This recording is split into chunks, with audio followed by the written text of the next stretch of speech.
بسم الله الرحمن الرحيم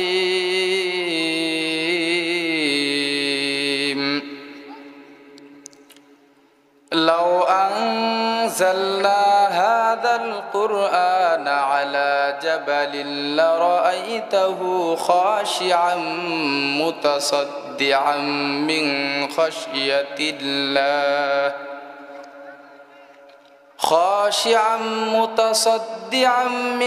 خشية الله وتلك الأمثال نضربها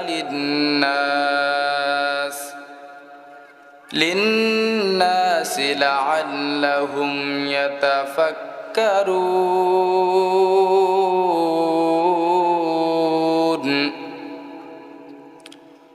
بارك الله لنا ولكم في القرآن العظيم ونفعنا وإياكم بالآيات والقرآن الحكيم قال النبي صلى الله عليه وسلم بلغوا عني ولو آية আলহামদুলিল্লাহ আল্লাহ পাকের দরবারে লাখ কোটি শুকর ও সুজুদ যে মহান রব্বুল আলামিন আপনাকে আমাকে জান্নাতের বাগানের ভিতরে আসার মতো বসবার মতো কোরআন ও হাদিসের কথা শ্রবণ করার মতো আল্লাহ পাক রব্বুল আলামিন তৌফিক দান করেছেন। ওই মহান রব্বে কারিমের দরবারে সকলে উচ্চ কণ্ঠে উচ্চ আওয়াজে শুকরিয়া আদায় করি আলহামদুলিল্লাহ। আল্লাহ পাক রব্বুল আলামিন আমাদের নগণ্য গোলামদেরকে কবুল করছেন বিদায় আল্লাহ পাক রব্বুল আলামিন এই জান্নাতি মজলিসের ভিতরে আসার মতো বসার মতো তৌফিক দান করেছেন। যদি আল্লাহ পাক আমাদেরকে কবুল না করতেন এই জান্নাতি মজলিসের ভিতরে আল্লাহ পাক আসার মতো বসবার মতো তৌফিক দান করতেন না। আল্লাহর নবী মুহাম্মদুর রাসূলুল্লাহ সাল্লাল্লাহু আলাইহি ওয়াসাল্লাম হাদিসে পাকের ভিতরে বলেন, যারা এই জান্নাতি মজলিসের ভিতরে বসবে, কোরআন হাদিসের কথাগুলো শ্রবণ করবে, তাদের দাম কেমন হবে, তাদের মর্যাদা কেমন হবে। ওয়া যাকারাহুমুল্লাহু ফীমান ইনদাহু, যারা কোরআন হাদিসের মজলিসে বসবে, কোরআন হাদিসের আলোচনা শুনবে, আল্লাহ পাক রব্বুল আলামিন ওই মজলিসটাকে পরিপূর্ণভাবে ফেরেশতাদের দ্বারা বেষ্টন করিয়ে নেবে। তাহলে এই মজলিসের দাম কত? আল্লাহ পাক রব্বুল আলামিন এই মজলিসের ভিতরে তার রহমত বৃষ্টির ন্যায় জারি করতে থাকবেন এবং আল্লাহ তাআলা এই সমস্ত উম্মতদের কথা যারা কোরআন হাদিসের কথাগুলো শ্রবণ করতেছে একত্রিত হয়ে বসে, আল্লাহ পাক রব্বুল আলামিন এদের কথাও ফেরেশতাদের উত্তম মজলিসে আলোচনা করতে থাকেন। তাহলে আমরা অনেক দামি না যে আল্লাহ পাক রব্বুল আলামিন আমাদের কথাও কি করেন, ফেরেশতাদের উত্তম মজলিসে আলোচনা করেন, তাই না? তো যেহেতু আল্লাহ পাক রব্বুল আলামিন আপনাকে আমাকে এই কোরআনের মজলিসে আসার মতো বসার মতো তৌফিক দান করেছেন, ইনশাআল্লাহ আমরা সকলে এই মাহফিলের শেষ পর্যন্ত বসে কোরআন ও হাদিসের কথাগুলো শ্রবণ করব, পারবো তো? আপনাদের এলাকায় এত সুন্দর জান্নাতের বাগান, এই যে জামালপুর ইসলামিক টিভির পক্ষ থেকে এত সুন্দর কোরআনের আয়োজন করেছেন, জান্নাতি মজমা কায়েম করেছেন, এগুলো আল্লাহ তাআলার রহমত নেয়ামত ছাড়া আর কিছুই হতে পারে না। তো এই জন্য আপনাদের উপর অনেক বড় একটা রহমত, অনেক বড় একটা আল্লাহ তাআলার অনুগ্রহ যে আল্লাহ পাক রব্বুল আলামিন আপনাদের এই এলাকার ভিতরে এত সুন্দর একটা জান্নাতের বাগান সাজিয়ে দিয়েছেন। তো এই জন্য আমরা এই মজলিসের ভিতরে বসছি ইখলাসের সাথে কিছু কথা শ্রবণ করব। আল্লাহর নবী বলেন, যদি কেউ জান্নাতি মজলিসের ভিতরে ইলমি মজলিসের ভিতরে বসে কোরআন ও হাদিসের কথাগুলো শ্রবণ করে এবং তার দিলের ভিতরে যদি পরিপূর্ণ ইতিকাদ থাকে, বিশ্বাস থাকে যে আমি যেই কথাগুলো শুনবো এই কথার উপর আমল করব, তাহলে আল্লাহ পাক রব্বুল আলামিন ওই মজলিসের ভিতরে বান্দার 50,000 বছরের পিছনের সগীরা গুনাহকে মাফ করিয়ে দেবেন। তাহলে কথা শুনবো আমলের নিয়তে, কিসের নিয়তে? আমলের নিয়তে। আমলের নিয়তে কথা শুনলাম না, শুধু কান সুখ করলাম, তাহলে কোনো ফায়দা হবে? কোনো ফায়দা হবে না। তো এই জন্য ভাই অনেক উলামায়ে কেরাম আসছেন, মূল্যবান কথা বলবেন, আমরা শেষ পর্যন্ত থাকবো, তাদের মূল্যবান কথাগুলো আমরা শ্রবণ করব।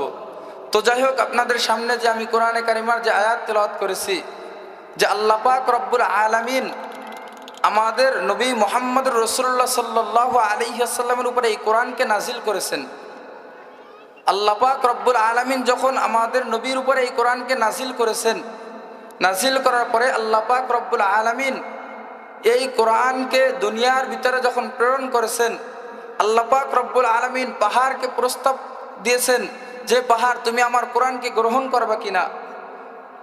বিভিন্ন বড় বড় যেগুলো আছে নদী নালা, এদেরকে আল্লাহ পাক বলছেন যে তোমরা আমার এই কোরআনকে গ্রহণ করবে কিনা।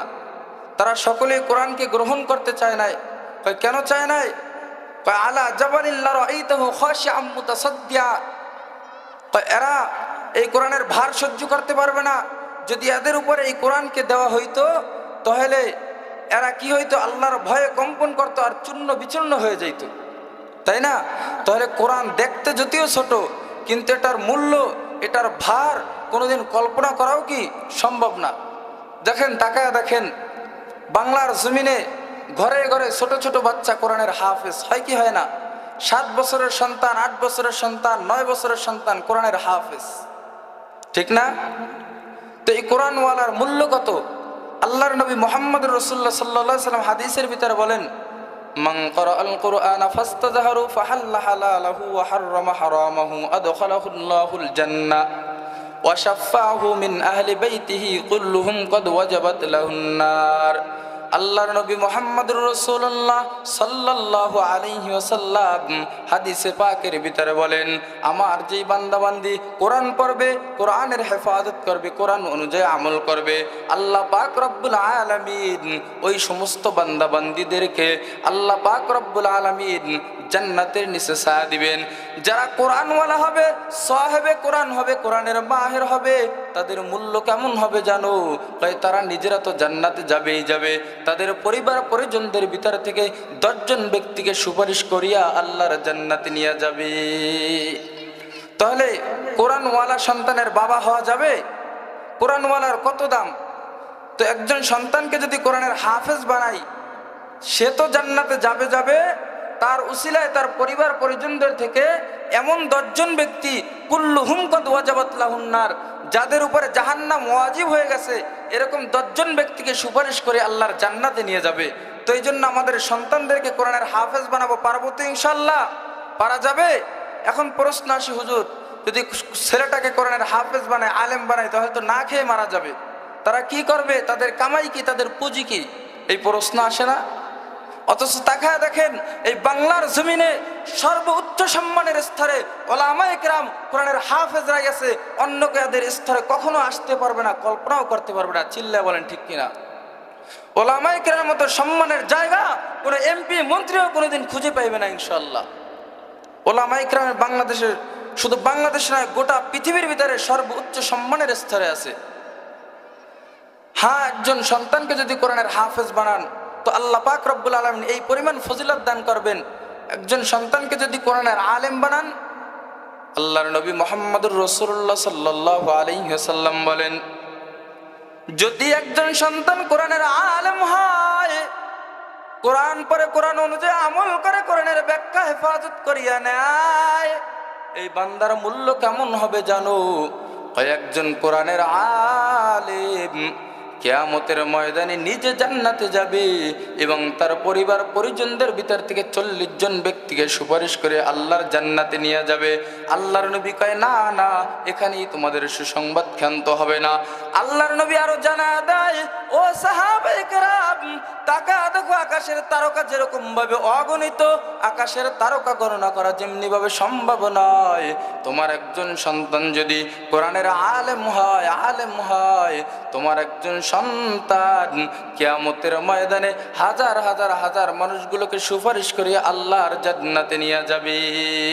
ও জামালপুরের মুসলমান, তোমাদেরকে শোনা যায়, এই কোরআনের দাম কত জানো? এই কোরআনের দাম কত জানো? এই কোরআন যারা হেফাজত করেছে, বলতেছে, কোরআন যারা সংরক্ষণ করেছে, কোরআনকে যারা সিনায় লাগাইছে, আল্লাহ পাক রব্বুল আলামিন তাদের দাম কেমন করে বাড়া দিয়েছে জানো? ও জামালপুরের আম্মা জানো, পর্দার অন্তরের মা, ভালো করে শুনে যাও। আজকে এত সুন্দর কোরআনের বাগান সাজানো হয়েছে, আগামীকাল আর থাকবে না। অতএব তোমাদেরকে একটা ঘটনা শোনায় বিদায় নেব। এক আল্লাহর বান্দা ছিল, বড় গরিব। দৈনন্দিন কাজবাজ করে যেই টাকা উপার্জন হইতো, ওইগুলো দিয়ে বাজার ঘাট করে নিজে খাইতো, নিজের পরিবার পরিজন খাওয়াইতো।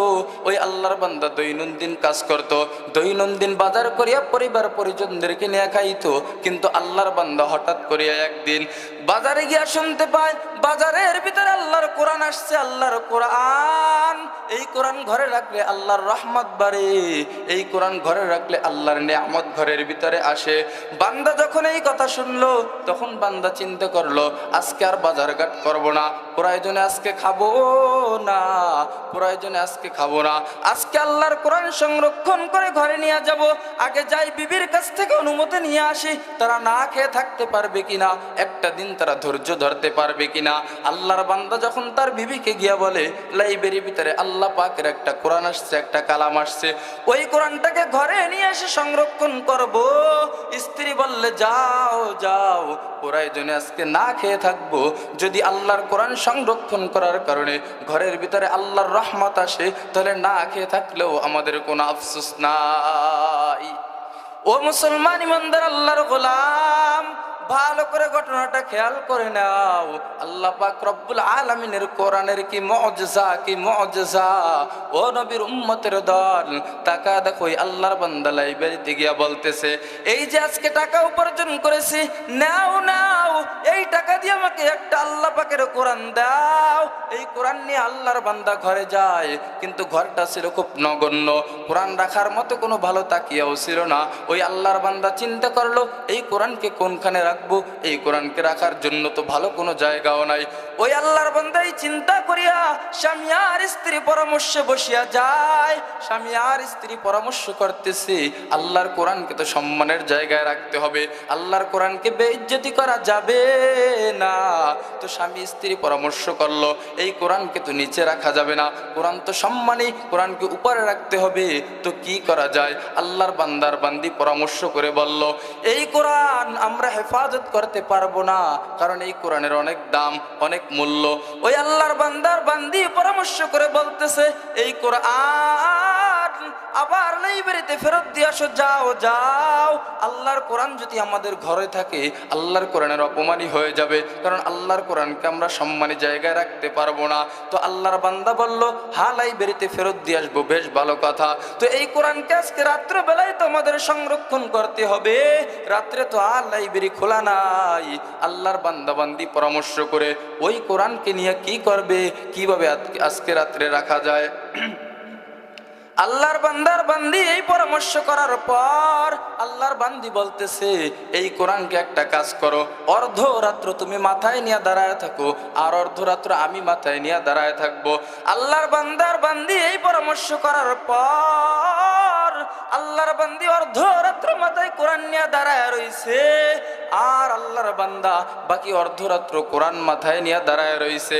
সকালবেলা লাইব্রেরিতে যখন ওই কোরআনকে ফেরত দিয়ে আসবে, যখন সকালবেলা লাইব্রেরিতে যাবে কোরআন ফেরত দেওয়ার জন্য, আল্লাহর বান্দার বান্দি পরামর্শ করে বলতেছে, কোরআন ফেরত দিয়ে আসবো, বেশ ভালো কথা, কিন্তু এই কোরআনকে আনলাম, যেই কোরআন ঘরে রাখলে আল্লাহর রহমত বাড়ে, আল্লাহর বরকত ঘরে আসে, তাহলে এই কোরআনের ভিতরে কি আছে একটু দেখি। আমরা তো মূর্খ মানুষ, আমরা তো পড়তেও জানি না। আল্লাহর বান্দার বান্দি পরামর্শ করার পর আল্লাহর বান্দা বলতেছে, কই কোরআনটা আমার হাতের ভিতরে দাও। আল্লাহর বান্দা কোরআন হাতে নিয়ে বলতেছে, আল্লাহর কোরআন তো পড়তে জানি না।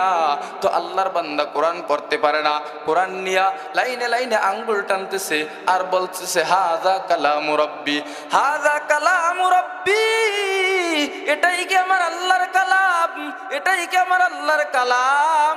এই কোরআনের জন্যই কি আমার নবী উহুদের ময়দানে দান মোবারক শহীদ করেছেন, এই কোরআনের জন্যই কি আমার নবী কত তায়েফের ময়দানে উহুদের ভিতরে কাফের বেঈমানদের হাতে আঘাত প্রাপ্ত হয়েছে। এই কারণের জন্যই তো আমার নবী তার জীবনকে বিসর্জন করে দিয়েছেন। ও জামালপুরের মুসলমান তাকা দেখো, ওই আল্লাহর বান্দা লাইনে লাইনে আঙ্গুল টানতেছে আর বলতেছে হাদা কালাম রাব্বি, এটাই তো আমার মালিকের কালাম। যদিও বান্দা কোরআন পড়তে জানে না, যদিও বান্দা কোরআন পড়তে জানে না, কিন্তু বান্দা লাইনে লাইনে আঙ্গুল টানতেছে আর কেমন যেন মালিকের মুজিজা শুরু হয়ে গেছে। আল্লাহু আকবার। ও মুসলমান একটু লক্ষ্য করে শুনো, লক্ষ্য করে শুনো। ওই আল্লাহর বান্দি আবার ওই আল্লাহর বান্দা থেকে কোরআন হাতে নিয়া লাইনে লাইনে আঙ্গুল টানতেছে আর পড়তেছে। আর স্বামী জিজ্ঞাসা করলো, ও স্ত্রী আমার, কোরআনের লাইনে লাইনে আঙ্গুল টানতেছো আর কি বুঝতেছো? স্ত্রী ডাক দিয়ে বলে, ও স্বামী আমার, কেমন যেন কোরআনের লাইনে লাইনে আঙ্গুল টানতেছি আর টাকা দেখতেছি আল্লাহ তাআলার কোরআন 30 পারা এই সিনার ভিতরে কেমন যেন আল্লাহ পাক অটোমেটিক ভাবে ঢুকা দিতেছে। কেমন মুজিজা! আল্লাহর কোরআন পড়তে জানে না, লাইনে লাইনে আঙ্গুল টানার কারণে আল্লাহ পাক রব্বুল আলামিন 30 পারা কোরআনকে সিনার ভিতরে ঢুকাই দিছে। চিল্লায় বলেন আল্লাহু আকবার। এই কোরআনের সংরক্ষণ করব, কোরআনের হেফাজত করব, কোরআনের মাদ্রাসার তাজিম বজায় রাখবো, কোরআন ওয়ালাদের সম্মান করব, পারবো তো ইনশাআল্লাহ? আজকে যারা মৌলবাদী বলে, আজকে যারা জঙ্গিবাদী বলে আমাদেরকে গালি দেয়, তাদেরকে উদ্দেশ্য করে বলবো, ওলামায়ে কেরামকে এত সহজ মনে করিও না। আজকে কোরআনের কথা বললেই আমাদের উপরে আঘাত আসে। আজকে বিভিন্ন বিষয় নিয়ে, জিহাদের বিষয় নিয়ে কথা বললে আমাদের উপর আঘাত আসে। আসে কি আসে না? কোরআনের কথা বললে আমরা মৌলবাদী হয়ে যাই, জঙ্গিবাদী হয়ে যাই। বলে কি বলে না? হ্যাঁ, বলেনি? বিদ্রোহী বিপ্লবী মৌলবাদী কেন জঙ্গিবাদী, ঠিক কিনা? ওলামায়ে কেরাম কি জঙ্গিবাদী? চিল্লায় বলেন। বিদ্রোহী বিপ্লবী মৌলবাদী কেন জঙ্গিবাদী, জন্মের পরে কানে আজান কি দেয়নি, তুমি মৌলবাদী ছাড়া হওনি, ঠিক কিনা? আবার মরণের পরে জানাজা পড়াবে, তখন কোথায় পালিয়ে যাবি, বিদ্রোহী বিপ্লবী মৌলবাদী কেন জঙ্গিবাদী, ঠিক কিনা? তাহলে যাই হোক, যে কথাগুলো বললাম সময়ের সংক্ষেপ, সর্বশেষ 1 মিনিট একটা নসিহত করব। আল্লাহর নবী হাদিসের ভিতরে বলেন, ওয়াকাল আইযান কুন আলিমান আও মুতাআল্লিমান আও মুস্তামিয়ান ওয়ালা তাকুনার রাবিউ ফাতুহুলাক। আল্লাহর নবী বলেন, হয়তো বান্দা আলেম হও, অথবা আলেমের ছাত্র হও, অথবা আলেমের কথা শোনো, এই 3 শ্রেণীর অন্তর্ভুক্ত হও। চতুর্থ শ্রেণীর অন্তর্ভুক্ত হয় না। চতুর্থ শ্রেণীর অন্তর্ভুক্ত হলে কি হবে? ওলামায়ে কেরামের বিরোধিতা করলে কি হবে? ওলামায়ে কেরামের পিছে পিছে মুনাফিকি করলে কি হবে? তাকায় দেখেন, যারা এই জমিনের ভিতরে ওলামায়ে কেরামকে দেখতে পারে নাই, আমার নবীকে গালি দিয়েছে, সাহাবায়ে কেরামদেরকে গালি দিয়েছে, আল্লাহকে নিয়ে মন্তব্য করেছে, ওই যে বাউল সরকার, তাদেরকে স্পষ্টভাবে জানাই দিতে চাই, এই বাংলার জমিন শাহজালালের জমিন, শাহ ইয়ামানের জমিন, শামসুল হক ফরিদপুরের জমিন, এই জমিনের ভিতরে কোনো বাউল ফলদের এই জমিনের ভিতরে কোনো আস্থানা হবে না। চিল্লায় বলেন ঠিক কিনা? তো যাই হোক, যেই কথাগুলো বললাম, কোন আলিমান আও মুতাআল্লিমান আও মুস্তামিয়ান ওয়ালা তাকুনার রাবিউ ফাতুহুলাক। আমরা হয়তো আলেম হইতে পারি নাই, যারা আলেম হয়েছে তো আলহামদুলিল্লাহ, এখন আলেমদের কথা শুনি, আলেমদের ছাত্র হয়ে যাই। এই 3 শ্রেণীর অন্তর্ভুক্ত হয়ে আল্লাহ পাক রব্বুল আলামিন আমাদেরকে থাকার মতো তৌফিক দান করুক। সকলে বলেন আমিন।